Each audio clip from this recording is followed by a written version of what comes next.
Tras haber analizado la parte de fracciones en la parte más de matemáticas, vamos a comenzar ahora con los contenidos más propios de ciencias naturales. En concreto, vamos con el bloque referido a las máquinas simples. En este bloque vamos a estudiar los diferentes tipos de máquinas y en concreto en esta sesión 5 comenzamos con los operadores mecánicos y específicamente con la rueda y el eje. Para contextualizar todo esto dentro del proyecto conjunto, la ficha comienza planteando cómo fue la construcción de las pirámides de Egipto. Las grandes pirámides fueron construidas hacia el año 2700 a.C. y, como indica la ficha, se utilizaron más de 2 millones de bloques de piedra que pesaban más de 2 toneladas cada una. Entonces se comienza la clase preguntando a los alumnos cómo creen ellos que podía ocurrir o cómo creen que los egipcios eran capaces de arrastrar y transportar esos grandes bloques de piedra. Es una pregunta de nuevo de tipo exploratorio, no se espera que den una respuesta concreta, sino que piensen un poco cómo podían hacerlo. Seguramente surgirán ideas como que quizá utilizaron la rueda para transportarlo, quizá tiraban de ellas arrastrándolas con cuerdas o quizá surjan otras ideas diferentes. Una vez hecho esto, se trata de continuar os planteamos utilizar un vídeo. En ese vídeo, que es un vídeo donde aparecen ya diferentes tipos de máquinas simples que utilizamos en nuestro día a día, ¿no? En ese vídeo, de lo que se trata un poco es de que lo veamos en clase y los alumnos identifiquen algunas de esas máquinas. Por ejemplo, en el vídeo aparece de forma bastante habitual varias ruedas, aparecen también correas, aparecen engranajes, aparece también, por ejemplo, un cuchillo, que como veremos es un tipo de máquina simple, es un tipo de plano inclinado, y entonces se trata de que los alumnos en ese vídeo identifiquen algunas de ellas y vean que efectivamente las máquinas sirven para facilitarnos la vida, como cuenta el vídeo, ¿no? Para ayudarnos a realizar los trabajos de forma más simple. Bueno, una vez que hemos hecho esa introducción en el marco de Egipto y hemos visto e identificado algunas máquinas, volvemos al tema de Egipto y retomamos la idea de cómo pueden transportarlo y cuál es la función principal de la rueda. Para eso se les propone a los alumnos la siguiente actividad. Se propone que cojan un libro bastante pesado. Yo tengo aquí los de los alumnos a veces son más finos, pueden utilizar dos, uno encima de otro, por ejemplo, y lo que se les propone es ponerlo encima de la mesa y arrastrarlo, ¿no? Entonces ellos notarán que hace falta una cierta fuerza, ¿no?, para moverlo.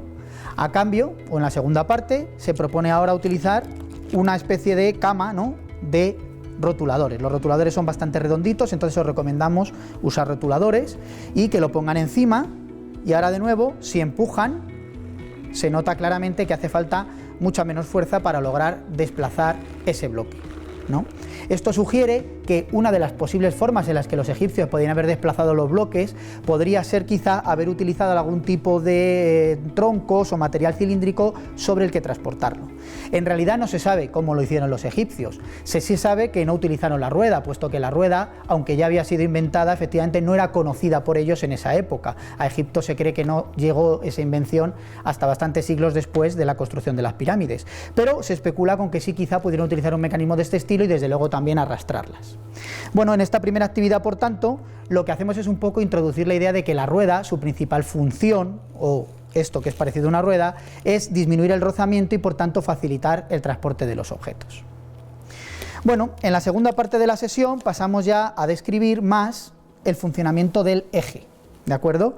Y para eso os planteamos dos digamos, modelos diferentes.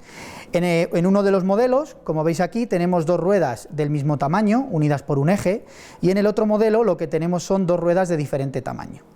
En la primera parte de la actividad, lo que se les pregunta es que coloquen las dos y las hagan deslizar, y que observen qué diferencias hay entre el movimiento de una y de otra. Entonces simplemente ellos harán rodar uno de los dos, por ejemplo y verán que si las dos ruedas son del mismo tamaño, las dos avanzan y el sistema avanza en línea recta.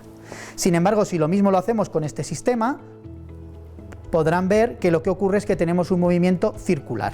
Sin importar un poco cuál de las dos haces girar, lo que tenemos es un movimiento circular. Simplemente el alumno, estamos en la fase de exploración, tiene que efectivamente mostrar en la ficha que observa que el movimiento es diferente en las dos.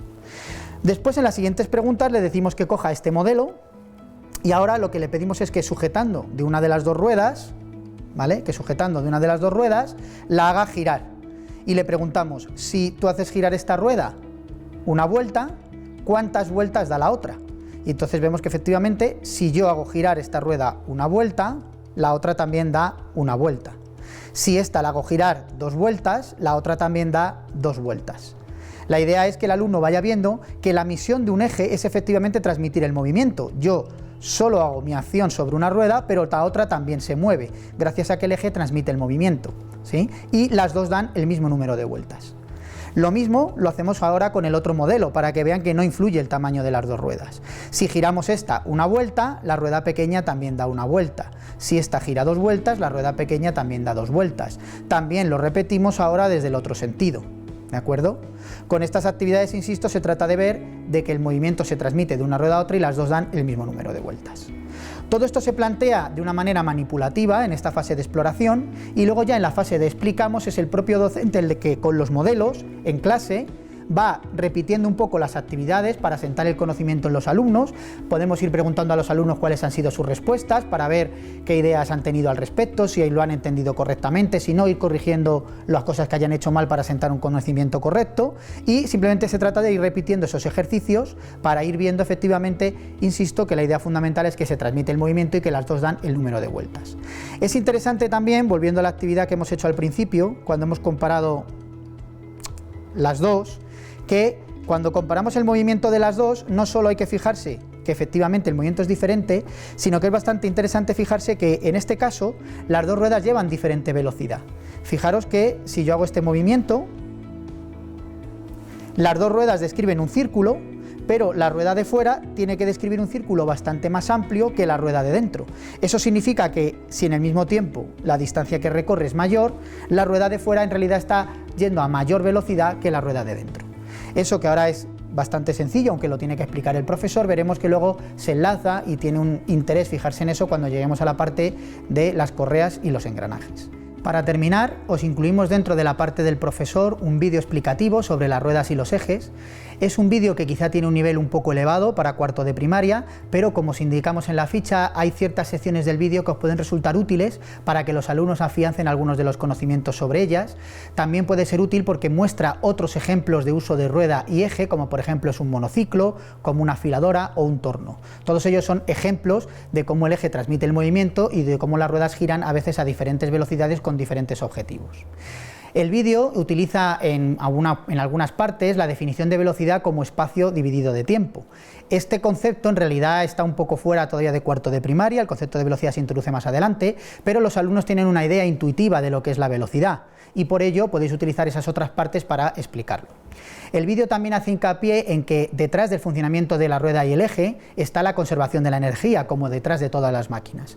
Esta parte, si queréis, la podéis omitir, puesto que el concepto de energía se estudiará más adelante en otros cursos futuros de primaria. Si lo queréis relevante, lo podéis ir introduciendo, podéis utilizarlo en el vídeo bien explicado, pero si no, lo podéis omitir y ceñiros a el eje, la rueda y cómo transmiten el movimiento y la velocidad.